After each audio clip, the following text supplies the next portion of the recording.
I'd like to introduce our speaker for today. Carlyn Crow is the Public Policy Manager with the Iowa DD Council, and she's here to present her webinar entitled You've Got Power, You've Got Rights, Vote. Welcome, Carlyn. Thank you, Lexi. And it's nice to be on today and to be able to talk to the Brain Injury Alliance. We, as an organization, work alongside your organization in working on public policy that would affect people with disabilities and hopefully affect them in the most positive way possible. So it's great to be able to share this with you today. And we're getting close to election time, so 1 week away from, well, a week and a day away from today. So I hope if you're watching this video, you're giving yourself time and enough time to become an informed voter. And that's one of the things we're going to talk about today and why that's important. So I have a PowerPoint that I'm going to share at this point, and also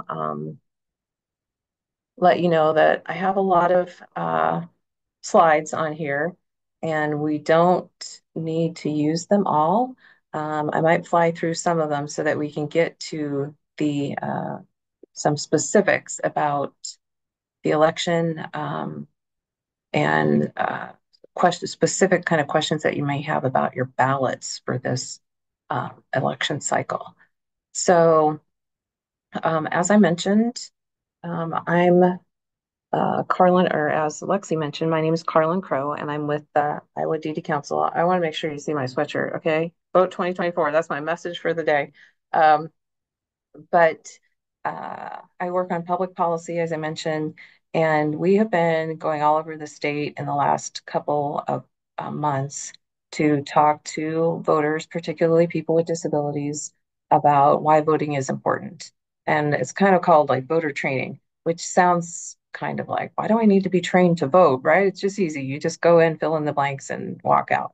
And that's pretty much true.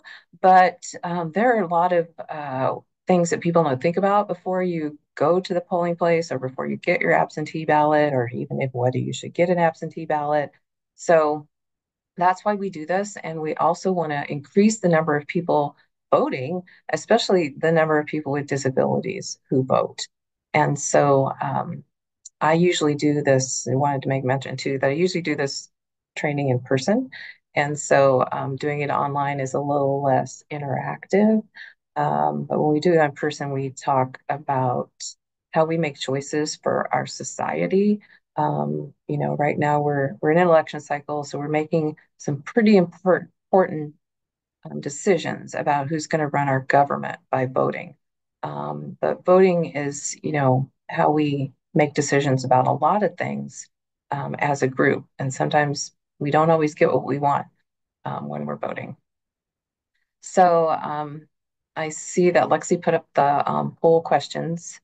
And do I need to go over these, Lexi, or how do you normally do that? They'll just answer these, and then that's pretty much it. You can just Okay, keep. just keep talking. All right. I was trying to make my screen full here so you didn't see the side thing. There we go. So I'll talk really quickly about the Iowa DD Council.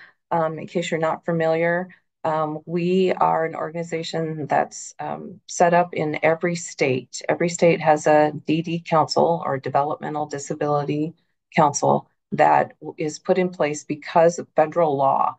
Congress passed a law called the DD Act, and there's a Bill of Rights that goes with it. And it basically um, states what's on the screen here, that people with disabilities have rights, and those rights are to live independently, have control over your lives, and fully participate in our communities. And to help move that along, the Congress set up the DD councils as a way for each state to help people in each state do these, meet these goals, let's say. And some of the ways that we help is to advocate for services and supports that help people with disabilities. And for us, it's Iowans with disabilities have a good life and have a better life. And make sure that there are supports in place that help people with disabilities advocate and know how to advocate for those supports and services or for the changes that they want to make in our state. And so we not only um, help you advocate and learn how to advocate on your own, but we also do it on your behalf. The council is representative of people with disabilities and organizations that work with people with disabilities from all over the state. And so they decide what our priorities are, and it's, representative of you and our network of people who are connected to the DD Council who make those decisions on what we're working on. But anybody can be part of our network, and we invite you all to do that so you can help us make those decisions and priorities for what's important for you. So, one of the things we talk about a lot, and we use the word advocacy a lot, and it can mean different things depending on how we're using it or how we're doing advocacy. So, mostly it's using our voice and acting and speaking and writing to promote and defend if it's your rights and the rights of others. And so we're writing and speaking and acting to promote and defend your rights also. And then we're helping train people with disabilities to do the same things. So, what are some of those ways that we do advocacy and that you can do advocacy? Talking to lawmakers is, almost top on our list because uh, making changes to policy is one of the best ways that we can address needs in Iowa and change systems that aren't working right for people with disabilities. So we um, encourage and help train you to reach out to your lawmakers and talk to them about what's going on in your life. And so, one example is the waiting lists that we have for services on Medicaid waiting lists. Right now, the waiting lists are huge. And so people aren't getting the services that they need to to live a good life that are in our previous goals that we talked about. So that's one of the things that we talk to lawmakers about. And we actually have a whole public policy agenda that I'm looking for my paper copy here, but this is posted on our website. This is one from actually I just grabbed one, 2023. We're working on our new one for 2025 right now on what are policies that we will talk to lawmakers about this year and that we will encourage you as advocates to talk to lawmakers about. And waiting list for services is still on there because that is not being addressed as we would like it to be.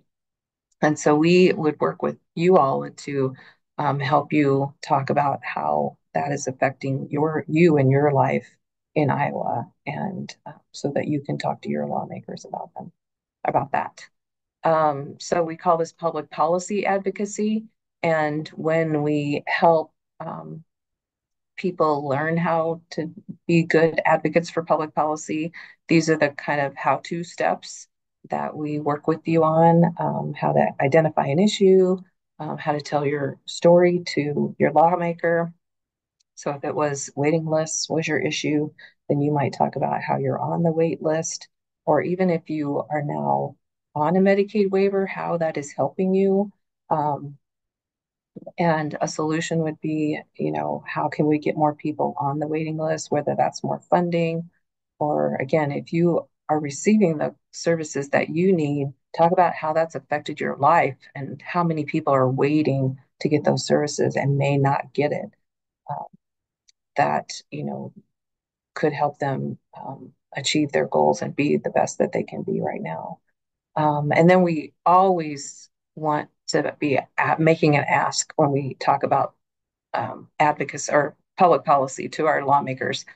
So we tell our story, offer a solution, and then say, can you help us be more attentive to the needs of people with disabilities in Iowa? And can we move some of these policies forward? And I should mention too, before I go along, for those people in the audience today, if you have questions and want to put it in the chat, that's great. If you want to chime right in, I'm very open to that also. Um, And I will try and keep an eye on the chat too and see if anything pops up. So, moving on to what we're here to talk about today, which is voting. So, what about voting? And why are we we're making a big deal of it right now because it's an election year and there's a lot of decisions that need to be made um, about who runs our government, and voting is the way that we do that.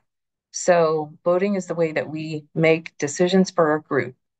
And so we've all experienced voting in some way or another. Like, even if you haven't voted in a presidential election before, there's been a time where you had to decide, like,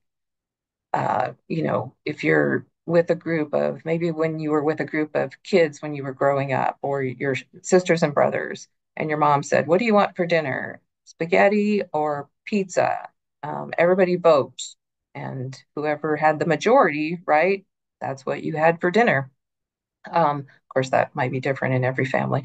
But that's, some of the decisions that we've had to make, whether, as we go through school, um, and, in your job, we have to make those kind of decisions where, basically the majority rules, right? Because we think that, um, in a democracy, the group that wants something has the most votes, gets the most votes. Um, we use that decision to decide what's the outcome. So this is the way that then we then make decisions about who runs our government and what our government's priorities are going to be. So, voting in election is how we do that. And then, because who we decide is going to be running the government, um, voting in an indirect way is used to pass laws.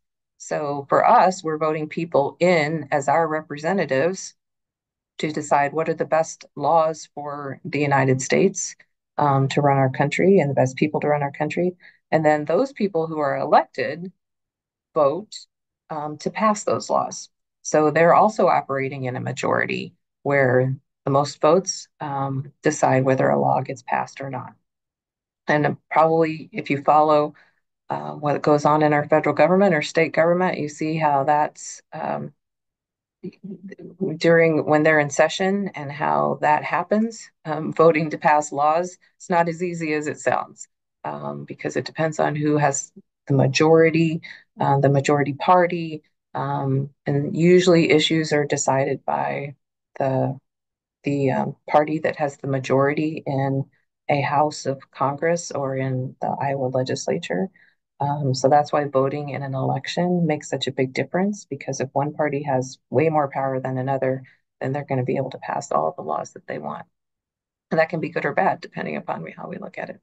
So hopefully, voting for us means that we put people in power who reflect our values and what's important to us, and then they pass laws that we want them to pass. So laws that we believe in. So voting then is advocacy. So we are using our voice to decide or cast our vote for who we want to speak up for us. So voting is a way that we speak up for ourselves. It's our right. And it's, one of the few ways that we can use our voice easily, because sometimes it's hard to reach our lawmakers and have our voice heard. There's a lot of ways to do it, to reach out to them, but being heard is kind of the hard part. And by being heard, I mean, are they going to understand what we're talking about? Are they going to understand what changes we want made? So by voting, we hopefully put the people in place who will listen to our voices, and help us speak out on issues that are important to us. Hopefully, they will then carry those issues forward and put them into law that affect us in a positive way, affect people with disabilities or not, for any other issues, affect our society and our country in a positive way. So voting is power. You have a lot of power in one, I shouldn't say one little vote, but one thing that we do every couple of years. And a presidential election, gets a lot of publicity. That's only every 4 years. But we're really voting to put people in power every year, because whether we're voting for our school boards, our county board of supervisors, in local elections, sometimes we vote for library boards, we're voting for judges. Um, at the Iowa legislature comes up, the House of Representatives comes up for reelection every 2 years, and the Iowa Senate is every 4 years, but that's depends. That's split. So half of them are running this year for reelection, and then the other half will run in 2 years. So they stay in for a total of 4 years. And then the governor is every 4 years, but that position is not up for reelection this year. That will be in 2 years. So this is a cycle, not just a presidential election. The presidential election gets all of the attention for the most part. But sometimes those local races and who we're voting in that's going to make decisions specifically for our community really have a lot of, almost a lot more power in your lives than who's president.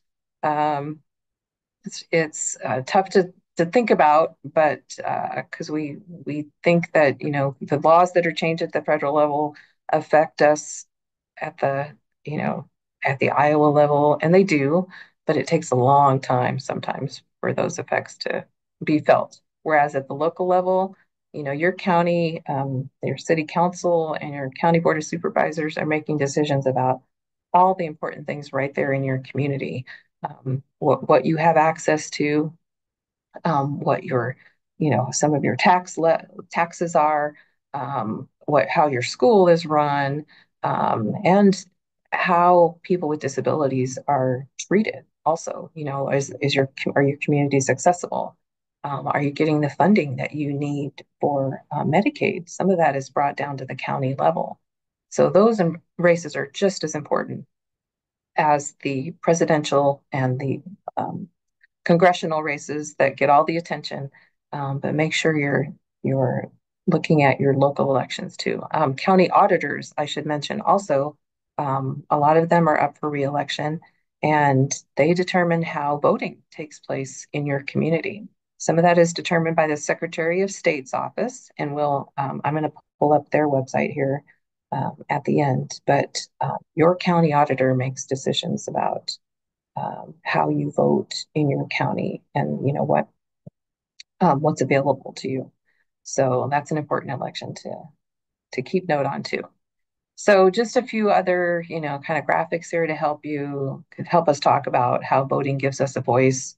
We as a group again make decisions about um, who we want to send to um, places of or bodies that of government that are in power, whether that's the Iowa legislature or Congress in Washington D.C.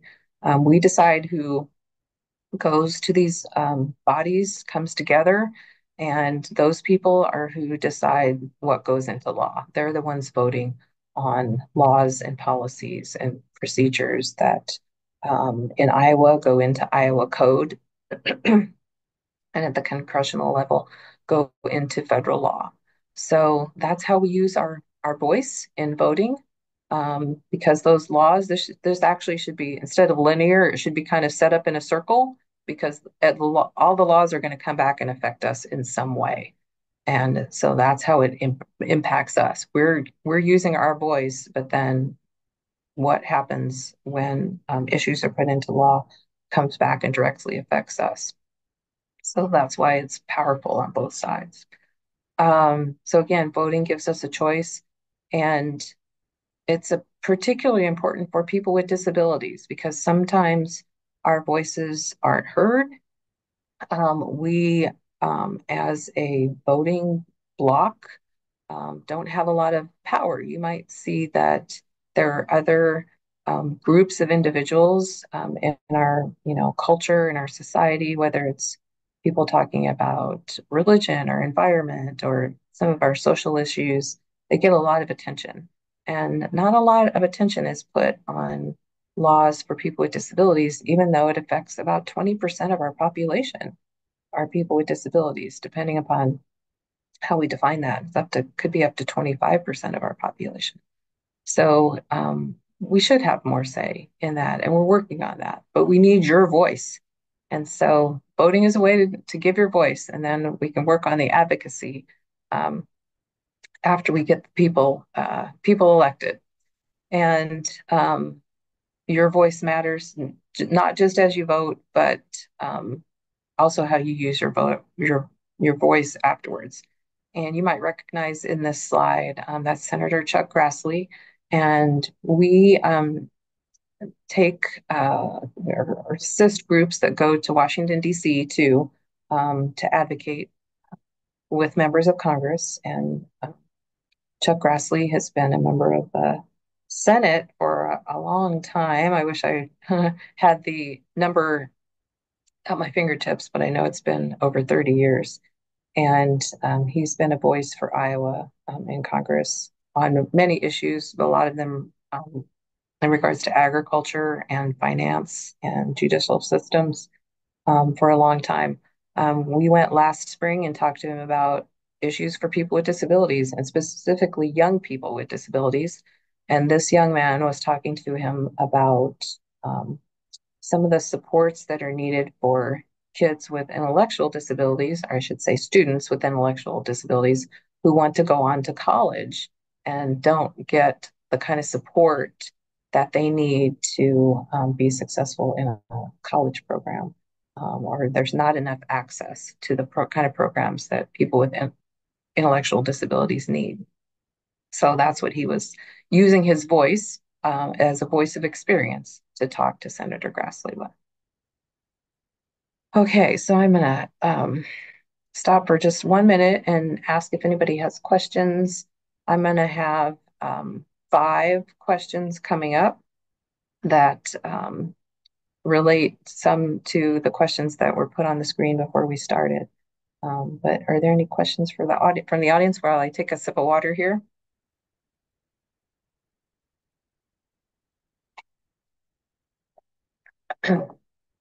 All right. Well, we'll move forward. So question number 1, does it really matter if I vote? Um, Amazingly, a lot of people don't think it matters if you vote. And it's easy to see why. For one thing, in a presidential election, we have the Electoral College, which means that the person who gets the most votes in the state um, gets all of the electorate votes that go to elect the president. So it's different than every other race that we're voting for to get people elected. The Electoral College is supposed to even out the way that our population is represented in a vote. So it's not a popular vote; it's an electoral vote. So if the person who you vote for president doesn't get the most votes in Iowa, then your vote doesn't really count. It doesn't even go to it gets counted, but it doesn't rack up for the person that you voted for. So when when that happens, it's easy to see why our votes don't matter. But that's just one race. And your vote always matters because things can be decided by just a few votes. Um, in Iowa, last election cycle, there were about 10 races that were decided by votes of 100 votes or less. And some of those were decided by 5 and 6 votes.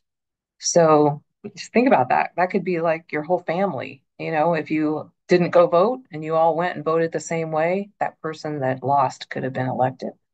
Um, and it does sometimes come down to that.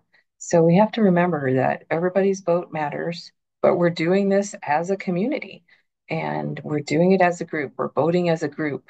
So sometimes we have to use our advocacy in other ways. And I'm going to come back to that too. But this is a really important and powerful graphic because it's accurate um, and it's scary to know about how many people don't vote. So, right now in the United States, or at least in the last election, 2/3 of people who were eligible to vote didn't vote. So that means like the minority of people in the United States are electing our elected officials, whether it's president or congressional or in your state elections. The minority of residents or people who are eligible to vote um, are casting their vote and making those decisions. So if you don't vote, they're making all the decisions for you. And nobody wants that, right? We should be standing up for who we want and the policies that we want. And the only way to do that is to go and vote. And if your candidate doesn't win this time, try it again next time. Go out and campaign for them next time or whoever you do want to win. Sometimes by not winning, we understand why it was what what an election is like and what it takes to get people in office that are going to represent our values. So, we'll never know like why people don't vote. I pose this question when we do trainings, and I ask people, why do you think people, especially people with disabilities, why do you think they don't vote? And some people say, it's hard for people to get to their polling place. And understanding like an absentee ballot, it is sometimes complicated. So it can be hard for people with disabilities, especially mobility, um, disabilities that affect mobility. Sometimes it is hard to get out and vote on election day. There are ways to do it from home though, and that's why we do these trainings. But some people, that I talk to who um, don't vote. They've said they just don't think it matters, which we've talked about. It can really make a difference, but they're also like afraid to vote, which I never thought about this before, but they're afraid to vote for the wrong person. So it's kind of interesting that, they would be afraid to make a decision um, because that's kind of reflective of, making a bad decision for your community, right? Because it's not just a bad decision for you, but it could be a bad decision for your community. If we elect the wrong person, it's like I don't want to elect the wrong person, so I'm just not going to go vote. But if you do your homework ahead of time, right, and know who you're voting for, and hopefully get a sense of what they're going to do when they're put in office, then you shouldn't be afraid to vote because you know with confidence that you're voting for somebody who's going to make the difference that you want to make. Um, and that's the word that we're trying to get out when we talk about voting and try and encourage people to vote and tell you the technicalities of how to go and vote too. So I mentioned that people, with disabilities might have problems or challenges voting. And it turns out that people with disabilities as a whole, as a group, vote at lower rates. So fewer people with disabilities vote in the general population than the general population in the United States who aren't disabled. Um, and so, that means that affects our community too, because people with disabilities are, we would like to think that we're all working towards the same goals that support people with disabilities, whether it's in Iowa or across the country. But if fewer people vote and think about, when you go and think about people with disabilities when you vote and their needs, then we're still not going to be represented like we should be based on how many people have disabilities in this country. So it's a way for us to have more power as a community, a community of disabled people and people who support people with disabilities. Um, and so we should do what we can to encourage people that we know with disabilities to vote and help them also. And we'll talk about how to do that in a minute too. So question number 2 is, am I able to vote? And this was one of the pre-questions, there's really only 2 criteria to determine whether you are able to vote or not. And they are your age and whether you're a U.S. citizen or not. So um, basically, you can vote if you're 18 or older, and if you are a citizen of the United States. There's some things that you have to do first, though, like register. We're going to talk about that. But sometimes these other questions come up, like, can you vote if you have an intellectual disability? Yes, everybody can vote. That's not being challenged. Can you vote if you have a guardian? Yes, and your guardian does not vote for you or did not tell you how to vote unless a judge has told them that they have that power. But that's a very, very rare thing. So there are some people who have had their rights taken away, and their guardian is put in place. But if you have a guardian, and you go vote, your guardian cannot tell you who to vote for or fill in your ballot for you unless you ask them. So if you ask them and talk to them about who you're voting for and ask for help on um, your ballot, then that's fine. But otherwise, your vote is your vote, and they don't even have to know who you voted for. Um, and if you're not sure if you have the right to vote, we can help you with that, or so can Disability Rights Iowa. And we can also tell you where to look to find out if you're registered to vote. So, and this brings us to a next question. What do we have to do to vote? Well, number one, we have to register. So you'll note that on this slide, the items that are in red are what we absolutely have to do to be able to vote. The other ones that are blue are the things that we suggest that everyone does. So we have to register, and we'll talk about how to do that. And when you vote, you have to take an ID with you. That's a law that's been passed in recent years that is pretty much across the country. Every state requires you to have an ID to vote. And that obviously makes sense because you can have different kinds of IDs. You don't have to have a driver's license. And we'll talk about what that looks like too. But those are the two things you have to do to vote: register and have an ID with you when you vote.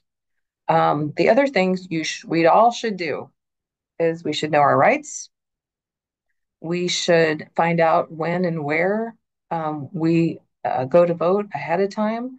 Um, and you'd be surprised, like your polling place changes. And this happened to me one time. I was going to vote in a primary, and which is, in June in Iowa before the general election. And I drove to my old polling place where I had been going for years and didn't realize that it had changed. It was almost like automatic. I'm just going to drive to my old, where I always went. And it had changed, and I had to drive like several blocks in another direction. And if I had gone late, I wouldn't have been able to vote. So plan ahead, know where and when you go, and I'll tell you how to find where you go. And then become an informed voter. And by that, it's kind of like we talked about before, like research your candidates and know what's on your ballot. And this is why, when we talk about voting training, yeah, we can just go to the polling place, grab our ballot, fill it in. But if you're not sure who some of those people are on the ballot, or which ones reflect your values, you're not being an informed voter. You're just going and kind of doing it the quick and easy way. But being informed is the way we have power because we want to elect people who represent our values. So, the place that you find a lot of information about whether you're registered, how to vote with a disability, is at the Secretary of State's office. And when I pull down the PowerPoint, I will pull up the Secretary of State's website and we can look at it to find some of these questions that we've talked about because there's lots of information there. And it's a very helpful resource, but you have to dig a little bit to find things. So the Secretary of State's office in Iowa does a great job of helping people with disabilities know their rights and making sure polling places are accessible. But it's still very much up to your local county auditor and your local polling site whether it's accessible. So you have a say in whether it works for you. And we'll talk about how you can report whether your polling place was not accessible to you here in a minute. So there is of this video on their site that shows you how to register, and I'm not going to play it today unless we have time at the end. I can pull it up. Um, but at, this point in we're this close to the election. Hopefully, everybody has either registered by mail. I'll just tell you your options for registering. There's a form that you can fill out and send it in by mail, but that's getting really tight now. I would recommend not doing that. Or you can go online to the Secretary of State's office and register there, and also find out if you're already registered, which is easy to do. Or you can actually go to your polling place on election day and register right there if you know that you're not registered. But what you have to do is take your ID, a picture ID that day, and it has to have your current address on it.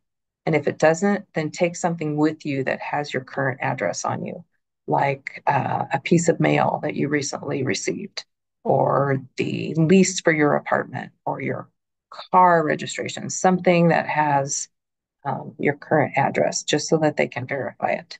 And if you're going to do that, if you need to register on the day that you vote, then go early so that something doesn't happen to you like happened to me in the primary, where I went to the wrong place, um, and then had to drive to another place. So if that happens, then it could take you a while. And make sure you bring those two forms of ID, because otherwise you can still vote, but they give you a provisional ballot and they have to check your address to make sure that they can verify it. So it does take longer. So when you do register to vote, you will get in the mail a voter ID card. And you don't have to take this one with you to vote. You can use it as a form of identification if you have one, because it has a number on it. And it also should have on it your precinct number. And your precinct number tells you where to go vote. So that's important to know too, because most people don't know their precinct number. I couldn't even tell you mine right off the bat. So that's why I have to pull up my voter ID card um, to know where my polling place is. But I also am going to pull up another place where you can look that up, so that if you don't have your voter ID card, you can look it up easily. So that will come in the mail to you after you have registered to vote. So moving on to, what are your rights as an individual going to vote? You have the right to vote independently and privately, and not everybody understands this. So, you do not have to tell anybody who you're voting for. You do not have to show your ballot to anyone. And you should make sure when you go to your polling place and you want your ballot to be independent, filled out independently and privately, that make sure that happens. If you want help, or if somebody's going with you and you're filling it out together, and you're going to talk through it, that's fine too. But nobody at your polling place has to know who you voted for. Nobody, your guardian doesn't have to know, and the person behind you in line, if they can easily see your ballot because the polling place is not set up for it to be independent and private, you need to let somebody know that that's not acceptable. You can vote privately and without help. If you want help, you can ask for help, or you can bring help with you. So you can bring somebody with you that can help you fill out your ballot, or you can ask at the polling place for help. And in that case, they will have two people sit down with you and go through the ballot with you. And there's two people so that usually it's a person from each party, so that they can't influence your vote. Um, but they will help, you fill out your ballot. And that's, then it's not private. They will probably be able to see how you voted. But you could also ask them questions and then fill out your ballot privately, if that's how you would like to do it.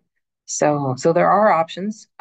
You can also, at every polling place, drive up and call. You just have to call in and let them know that you're going to drive up, and they'll bring a ballot out to your car.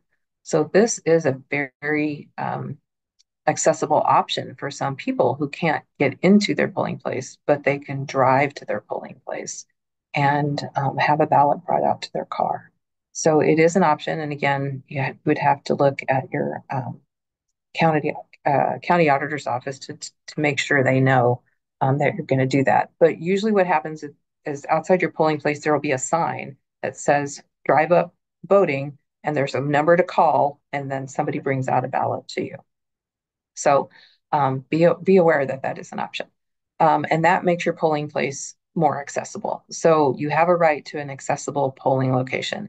And that means, if you use a mobility device, if you use a wheelchair and you can't get in the door or you can't get up the sidewalk, then that is not acceptable. And it's not accessible or acceptable. And you can call at that point, you can call the Secretary of State's office and let them know that that's not acceptable. And people do this. I've actually sat in the Secretary of State's office during on election day and heard the calls that come in. And sometimes, it's people who can't use the accessible voting machine or there's a lot of reasons why people call in, but people do call the Secretary of State's office for help. And so that is, again, another resource that you can have if things aren't going right at your polling place. And then there's accessible voting equipment at your polling place. There has to be accessible voting equipment that allows people who are visually impaired, are blind, or may in other ways be disabled and can't use, a pen and paper. There's a machine there to help them do that. And I will show you again on the Secretary of State's office website where that is. Okay, last question. How do I know who to vote for? Well, this is the toughest one, right? And if you think about it, we should probably not think about so much who we're voting for, but what we're voting for. Because we're voting for people, but we're voting for what people stand for. And doing your research on this is what's really important. So you can look up who's running for office in your county by again looking at the Secretary of State's office and looking at your county directory. And if you go to your county auditor site, it's shown here on the graphic, this one is going to Sioux County. That will bring up your sample ballots. And so you'll know who's on the ballot. Um, and they would provide more information there too about your polling places.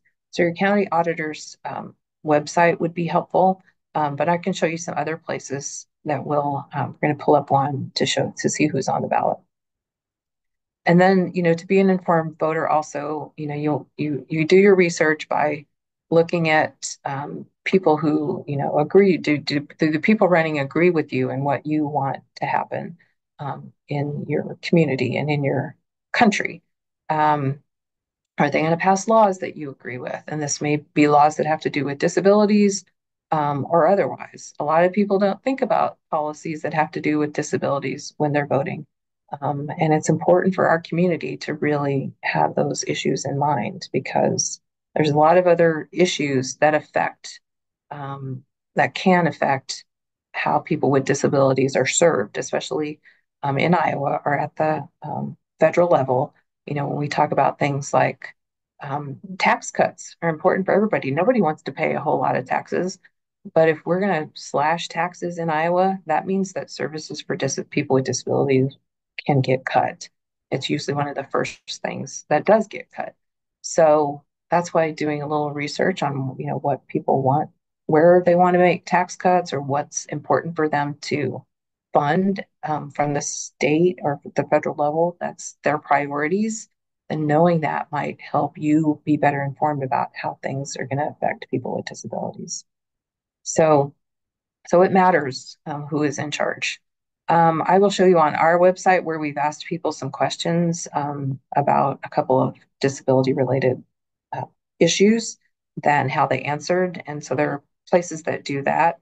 But the other thing is you can ask candidates directly questions that are important to you. You can go on their website. If you have a smartphone and you're getting texts all the time, like I am from campaigns, people running for office, text them back and say, how do you stand on this issue? Or how does your candidate stand on this issue? You can send them emails. You can go to community forums, go to a rally. There's lots of things going on right now, even in this last week. And here's some issues that, are important to our community. Medicaid, employment, Social Security, housing, transportation. There's others. Obviously, we talked about waiver programs. That's under Medicaid, but you can be more specific, and the more specific, the better. And find out. Don't just go by what you're seeing on, especially what you're seeing on television commercials from candidates. That's the worst way to do research. I'm just going to tell you now, it's the worst because they don't talk about what they're working on. They just talk about how the other guy is the bad guy, and they're the candidate you want. And they can pretty much say anything they want at that point. So do factual research. And going to their websites sometimes is good because you can see where they lay out some of these priorities um, in a more factual way than what we do in the traditional media sites and on Facebook or other social sites where you're seeing a lot of ads. A lot of them are very sensational, and we want to try and get the facts. So asking candidates is absolutely appropriate. And then where do I vote? Okay, so we have some dates here. This was the primary election that I mentioned before. And I just put that up because I used this before the primary election, but also a lot of people don't vote in the primary election. And we talked about this earlier, that sometimes is more important because you're really deciding who's going to be running in your community and for your community and for your party. So that was in June, and the election is coming up soon. We've got a week and a day to prepare if you're going to vote on election day, which is November 5th. If you have requested an absentee ballot and you have it, you need to turn around and get it in the mail as soon as possible, or drop it off at your county auditor's office. And you can do that up until next Monday. So you have a week. Um, you might have to take it in. They might not have a drop box at their door. A lot of those have been eliminated, but you can take it in and get it in on time by next Monday. Or you can also vote early in person at your county auditors, even if you didn't ask for an absentee ballot. So you can do that from now until November 4th, and then November 5th, you go to your precinct site. Uh, so early voting is open. If you've probably seen, a lot of people have voted early already, which is a good thing. Hopefully, we'll have a lot more people voting in this election cycle. And polls are open on election day from 7 a.m. to 8 p.m. But as I mentioned before, maybe not. Don't wait until 7:45 to go in, because sometimes things happen, and you might be at the wrong place or not have your ID, and you don't want to be not able to vote after you've put in the time and effort. Okay, so I just wanted to remind you that you have the power.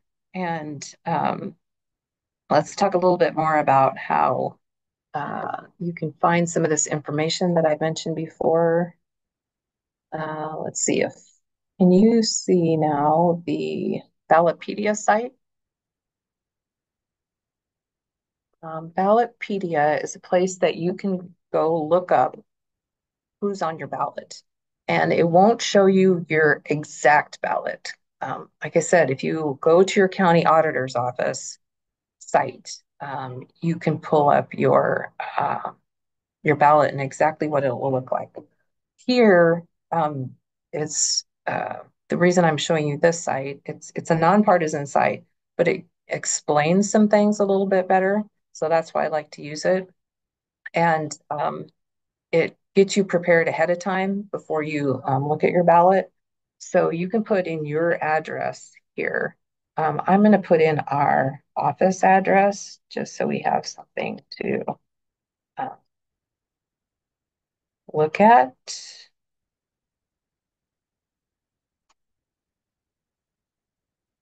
And you can see that my office address pops up right there. You don't have to put in your email unless you want to, but then they're going to email you. And then you hit view my ballot. And so if I'm going to vote here in Iowa, election day is Tuesday, November 5th, which we already talked about. I got 8 days. And here's my sample ballot if I was going to vote with this address. My ballot will contain 41 candidate races. Wow, that's a lot. And two ballot measures. And we're going to talk about those ballot measures. Um, and the sample ballot will show who's on all of those in all of those races. So as you can see, this could take a long time because it's 41 candidate races. If I'm going to research all of them, holy moly. So let's go ahead and see what they all look like. Okay, so as I said, this is not what your ballot will look like, but this shows you what's on it. For the beginning here, we're going to skip these two ballot measures because we're going to come back and talk about them at the end. And maybe you didn't know that there's two changes to the Constitution, the Iowa Constitution, that are on your ballot this year. And they're important. And not a lot of people are doing their research ahead of time to find out what's on them. So we'll come back and talk about those. But first, if you, we'll see who these other candidates are. If you look at President of the United States, you can see here that there are one, two, three, four, five, six, seven people running for president. Did you know that? We only hear about two of them, right? Or sometimes three. Seven people. So um, there's, this is sometimes eye-opening for people when they go to the voting place and you see your ballot and like, where did all these people come from? There's more to some of these races than we think. So we all uh, know about the presidential election. I'm going to skip that and come to some others here. So at least in House District 3 here in Iowa, again, we usually hear about the top two candidates from the Republican and Democratic Party, or there's also somebody running from the Libertarian Party. And he's listed here as a write-in, which would mean if I decided to vote for this person, I would have to write in his name. But when you click on these people's names, um, you can go to their sites and do more research on them. So if I wanted to look up Manon Bakam and what he stands for, I could go to his website, his email, his Facebook, his Twitter, and his Instagram. And same for Marco Battaglia, and same for Zach Nunn. So they're all listed here, and it's a lot of clicking and could take you a while, but gives you more information about them. Some of them have filled in more information here, just that they have a bachelor's degree, they've done public service, but not much. There's usually not much there. You have to go and look at their other sites to get more information. And then you look at your for in Iowa, who's running in Iowa. So a lot of us know about our House of Representatives. See the person running, or this particular district does not. It has a candidate, but no challenger. So you only really have one person to vote for. But on your ballot, you have a chance to write people in if that's not somebody you wanted to vote for. Senate, same difference. I only have, if I voted here, one person to vote for. Supreme Court. So this is not, you're not voting to elect this person, you're voting to retain them, which means they've already been in office. And this is a way that we would retain them in office, or we can vote to say we don't want them to be retained. And it's hard to find information on them. See, there's not much here in his listings except his LinkedIn. So if you Google some of these people, especially judges, that you would get more information about kind of what their stances are on things. Oops, I went too far. Sorry about that. The other judges are Court of Appeals. Um, I'm going to be honest, it's kind of hard to find information about whether we should uh, retain these judges. So it takes some work.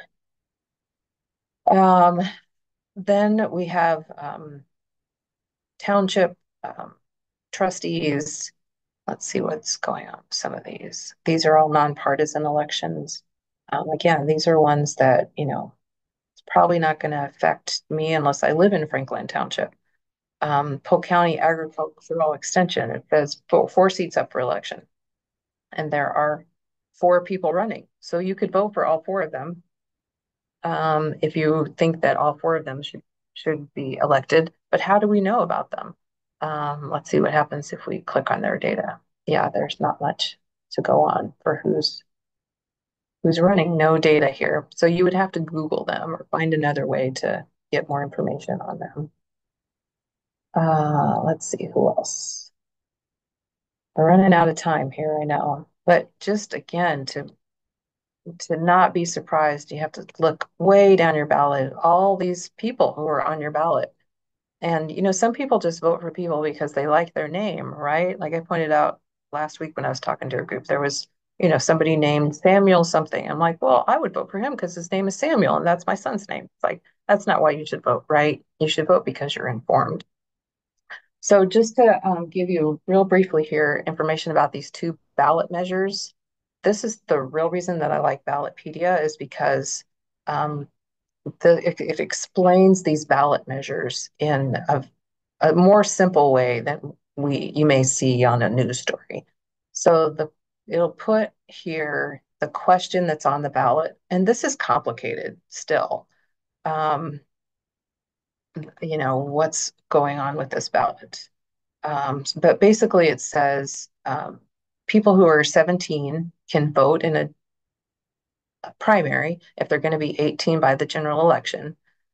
So that's one thing, but it also changes a couple words um, in the Constitution. And if you click, I clicked on this quickly, but if you click yes, no summaries, it tells you if you vote yes, here's what you're saying. If you vote no, here's what you're saying.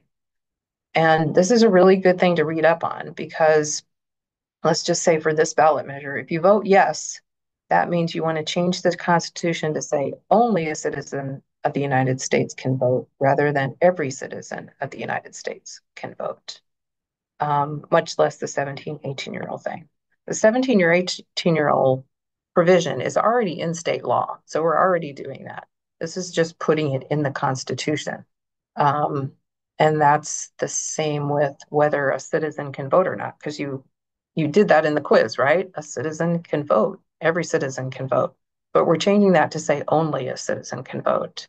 And a lot of people have looked at this and said, oh, it's not a big deal. Only a citizen, every citizen. But it's a word. They're words and words have meaning. Every citizen means every citizen. Only a citizen might mean you have to be a citizen, but it doesn't mean every citizen gets to vote. So you might think about that wording a little bit and whether that opens up an opportunity for discrimination if we're saying, well, everybody has to be a citizen. That's already in law, that's already in the Constitution. But it's not every citizen, it's just only citizens. But which citizens? So something to think about, something to read up on. The other, and it tells you what a no vote means. Basically, you don't want to change what's in the Constitution. The other one is about gubernatorial succession, which means if the governor leaves office and goes to do something else, the lieutenant governor moves into the governor's place because that's why they were elected to move into the governor's position if the governor leaves. But then how does the lieutenant governor get appointed? And right now, it is not clear, and it should go through a vote in the Senate. And this would mean the change would be that if you vote yes, it means that the governor would be allowed to appoint the lieutenant governor. And that's not true for the way all of the other governor appointees are done. So it's a change, and it puts the governor in a position to basically might be appointing the next governor if the new governor leaves. So again, something to read up on and think about before you vote. Okay, so that's Ballotpedia, and I know I just have like 1 minute left here. I wanted to show you a couple more sites.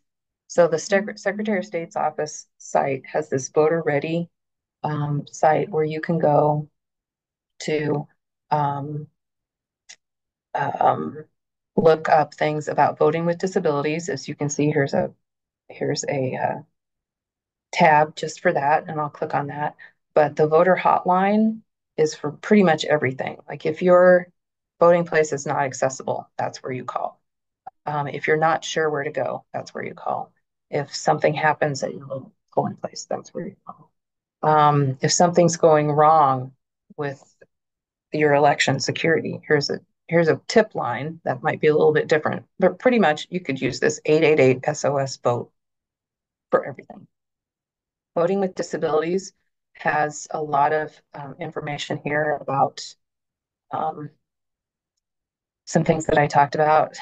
How do you register? Kind of guardian, vote for me. Can somebody bring my ballot to my car? The accessible voting machines, if you're going to use one of those, and I encourage you to use one of those, anybody can use them.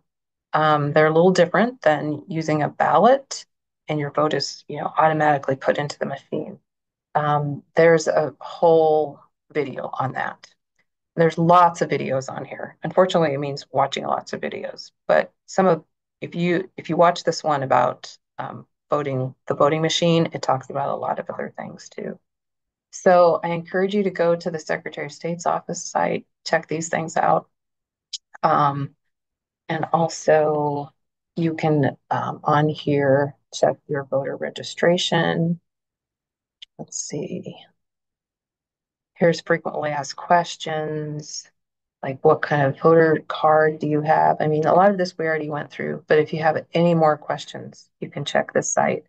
If you're registered to vote already, all you got to do is put in your name, zip code, it'll check it for you. So I'm going to stop there. I'm a minute over. I apologize for that. If there's any questions, I'd be glad to take them, but I know we're over time. So thanks for your time and attention, everybody. I'm not sure if my name and number were put up here, but I can put it in the chat. And you are free to contact or email me um, with any questions or if I can help you out. Perfect. Thank you, Carlin, for sharing your time and expertise with all of us. Also, thank you to our attendees for joining us. Thank you for inviting me.